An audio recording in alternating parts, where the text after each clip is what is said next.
세계사적으로 20세기는 두 차례의 세계 전쟁이 발발했듯이 위기의 시대였습니다. 과학 문명의 비약적인 발전에도 불구하고 윤리의식이 동반되지 않는다면 과학기술은 한순간에 인류를 절멸에 빠뜨릴 수 있다는 것을 엄청난 대가를 치르고 배웠던 시대이기도 합니다. 그 시대를 살았던 철학자 후설 역시 자신의 시대를 위기의 시대로 진단했습니다. 그런데 후설은 그 같은 위기의 최종 원인을 학문의 위기, 즉 철학의 위기에서 비롯된 것이라고 생각합니다. 그리고 철학을 이 같은 지경에 빠뜨린 장본인은 바로 당대의 학문 경향을 지배했던 사조인 자연주의, 실증주의, 역사주의를 근본 신조로 하는 개별 과학들에 있다고 보았습니다. 말하자면 인류를 위험에 빠뜨린 원흉은 현대 과학이지만 그것은 위기에 빠진 철학이 제 역할을 다하지 못했기 때문이라고 생각한 것입니다.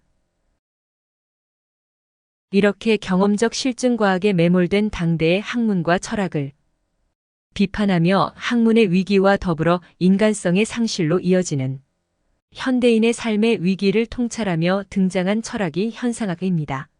철학들의 철학이라 부를 수 있는 후설의 현상학에는 위기의 과학 문명과 철학에 대한 깊은 성찰이 담겨 있습니다.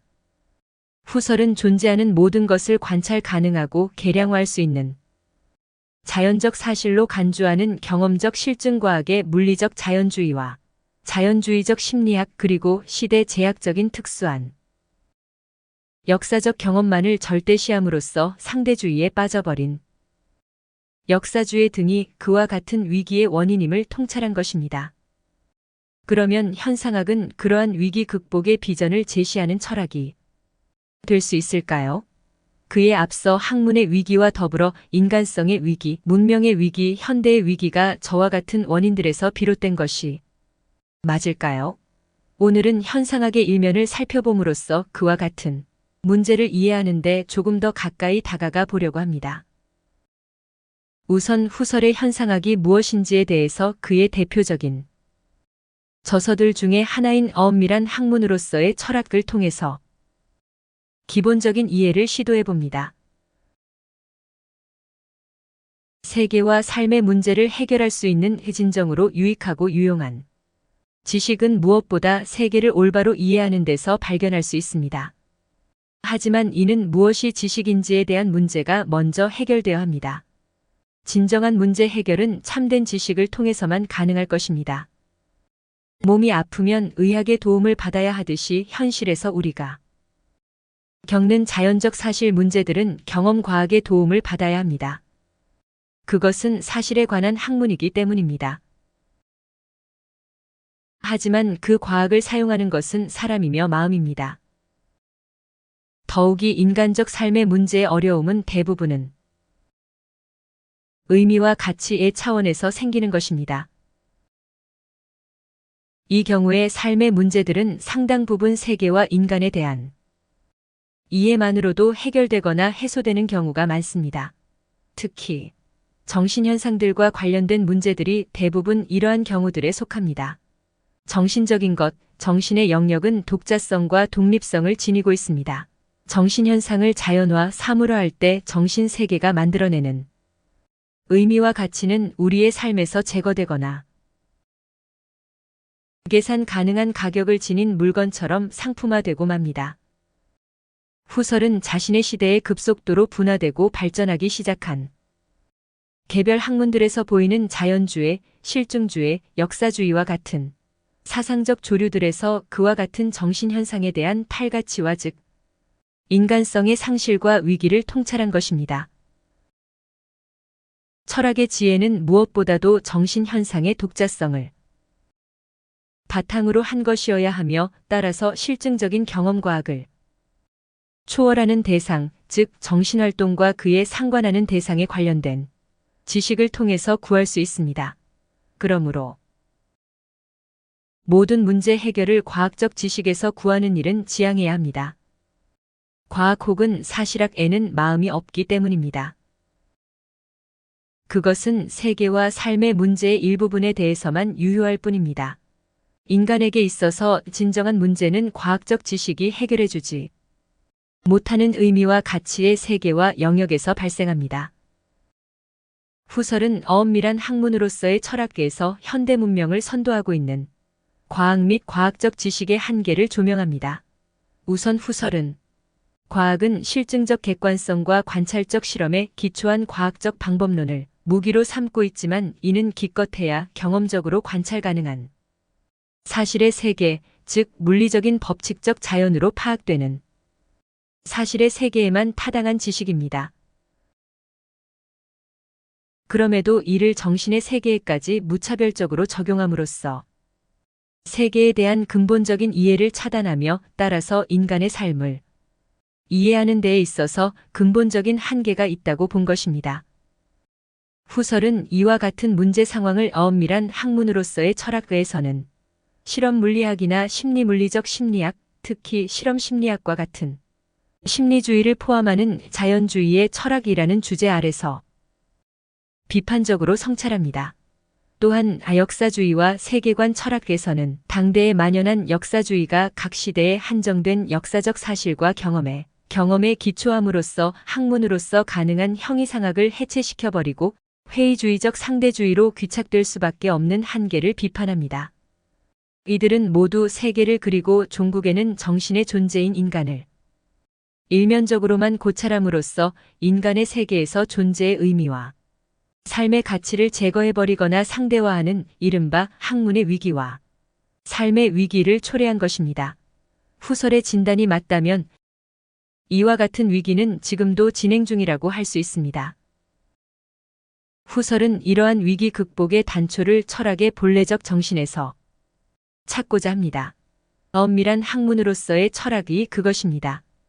그것은 모든 유용한 철학적 지혜와 지식에 대해서 철학의 자기 증명을 시도한 것입니다. 후설은 철학을 모든 학문의 기초가 되는 가장 궁극적이며 또 확실한 근거를 정초하는 학문, 모든 학문들의 토대가 되는 무전제의 시작과 원리에 대한 학문으로 이해합니다. 그런데 과연 그러한 학문의 토대를 정초하는 무전제의 학문은 가능할까요? 이미 근대의 데카르트가 그러한 시도를 한 바 있으며 칸트는 그러한 토대적 지식의 불가능성을 증명하려고 시도한 바 있습니다. 후설은 어떻게 그러한 작업을 해내려 하는 것일까요? 이에 대한 평가에 앞서 선결되어야 할 과제는 철학이 추구하는 세계와 삶의 문제들의 해결이 과연 본래적 의미에서 철학적 지혜 또는 지식, 즉 철학적 탐구의 본래적 목표인가 하는 것입니다. 이에 대한 본격적인 고찰은 다음 기회로 미루어야 하지만 후설은 철학은 처음부터 본래적으로 엄밀한 학문이고자 했다고 주장합니다. 다시 말해서 오직 자신 이외에는 어떤 다른 근거도 갖지 않는 학문, 다른 모든 학문들의 최후적인 근거를 제공하는 학문, 모든 학문의 근본학으로서의 학문 즉 엄밀한 학문으로서의 철학의 추구가 철학의 시원적 이념이었다고 생각합니다. 그러면 보편학, 본질학, 근본학으로서 후설의 현상학을 특징짓는 핵심 요소는 무엇일까요? 제일 먼저 꼽을 수 있는 키워드는 본질직관입니다. 그 외에도 의식의 지향성, 명증성, 의식류, 지향적 체험, 노에시스와 노에마 판단 중지, 현상학적 환원, 선험적 현상학, 생활세계의 현상학 등을 꼽을 수 있습니다. 후설의 현상학은 근본적으로 본질직관 즉 본질과 직관에 대한 철학입니다. 이를 직관에 기초한 근본학으로서 본질 객관주의 철학이라 부를 수도 있습니다. 후설의 현상학은 본질과 직관이라는 두 단어로 20세기의 이성과 인식 그리고 진리 탐구의 방향을 근본적으로 전도시키고 또 혁신하려는 포부와 야망을 담고 있습니다. 하지만 이 본질과 직관은 철학이 합리주의적 전통 아래서 전가의 보도처럼 휘둘렀던 진리 인식의 도구이기도 했습니다. 그러므로 이제 후설은 이 두 단어의 새로운 생기와 활기를 불어넣어야 할 것입니다. 후설의 현상학은 사태 자체로 라는 근본 신조로 특징 지을 수 있습니다. 물리적 자연주의의 대상인 사실이 아니라 사태가 바로 본질로서의 인식 대상이며 직관을 통해서 파악되어야 할 바로 그것입니다. 이 신조에 따르면 직관만이 참된 인식을 정당화할 수 있다고 할 수 있습니다. 후설의 현상학의 출발점은 모든 인식은 의식에 직접적으로 주어진 것, 소요된 것, 혹은 의식에 주어진 지향적 체험의 산물이라는 데 있습니다. 이렇게 의식에 나타난 것, 체험된 것, 의식에 주어진 것, 소요된 것, 혹은 순수의식의 대상이 바로 현상학을 근본적으로 특징 짓는 사태 자체로라는 구호에 담긴 사태의 개념입니다. 현상학적 탐구의 대상은 이렇게 의식에 직접 주어지는 원본적인 사태의 본질을 직관하는 것, 즉 인식하는 것입니다. 그것은 순수하고 원본적인 것에 대한 직관인식에 이르고자 합니다. 간단히 말해서 의식의 현상한 사태의 본질을 포착하는 것입니다. 그렇지 않다면 사태에 대한 본질 직관은 실패하게 될 것입니다. 후설이 현상학적 환원과 같이 본질 직관에 들어가는 입구 역할을 하는 방법론적 절차를 도입한 이유도 의식의 지향적 대상을 혹은 본질이 순전하게 드러나도록 하기 위해서입니다. 달리 말하면 모든 편견에서 해방되어 의식에 직접 주어지는 사태 자체로부터 본질을 직관하는 인식인 것입니다. 이는 자연주의나 실증주의 이른바 과학주의가 전제하는 원자론적으로 구성된 대상인 사실과 구별됩니다. 현상학적 관점에서 자연적 사실은 의식에 주어진 것에서 체험되는 사태의 의미를 담아내지 못합니다. 의미를 포착하지 못하고 배제해버리는 경험은 이미 우리가 살아가는 세계에 대한 의미와 가치에 대해서 말할 수 없습니다. 이 점에서 후설의 현상학은 한편으로는 현대 문명을 선도하고 있는 실증주의적인 자연주의의 과학적 세계관, 그리고 사실과 이념을 인식론적으로 혼동하며 이념으로서의 정신 형태들의 본질과 발전을 역사적 발생론으로 설명할 수 있다고 믿음으로써 회의주의적 상대주의로 귀결되는 역사주의의 유형론적 세계관의 근본적인 한계와 문제를 폭로하고 또 이를 극복하려는 시도라고 할 수 있습니다. 다른 한편으로는 현상학은 보편학, 근본학, 본질학으로서 현상학적 환원과 같은 방법적 절차를 통해서 즉 노에시스적으로 의식에 주어진 사태 자체로부터 노에마적 대상의 본질을 즉 순수한 보편성, 형상적 본질, 보편자를 직관을 통해서 구성해내는 학문입니다. 즉 본질 직관은 노에마적 대상이 지닌 모든 가능성으로부터 대상의 본질을 규정하는 과정과 활동에 부여될 수 있는 이름입니다. 이제 실제로 본질 직관이 왜 현상학을 근본적으로 특징 짓는지에 대해서 사례를 통해 살펴보겠습니다. 우리가 경험하는 대상, 이를테면 나무를 예로 들겠습니다. 우리는 개체로서의 나무들을 지각합니다. 그 지각은 우리의 의식에 주어진 사태 자체입니다. 이렇게 나무들에 대한 개별적 경험들 즉 의식에 주어진 개별적 사태들로부터 혹은 다양하게 주어질 수 있는 개별화 가능한 의식된 후설이 의식상관적 지향적 대상이라는 의미에서 노에마라고 부르는 노에마적 대상들 즉 의식 내재적 나무들로부터 그것들이 나무라는 종류 혹은 범주에 속하는 것으로 인식합니다. 이것은 우리가 나무의 나무임 즉 대상의 대상성 혹은 형상으로서의 나무의 본질을 직관 즉 인식론적으로 구성해낸 것의 결과입니다.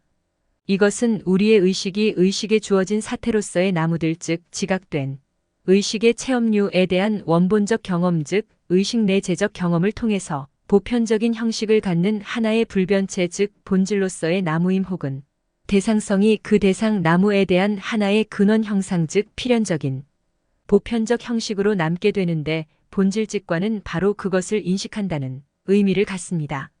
이는 우리가 어떻게 그리고 무엇을 통해서 하나의 인식 또는 판단이 성립한다는 것에 대해서 설명한 것 혹은 정당화 하거나 증명한 것이라 할 수 있습니다.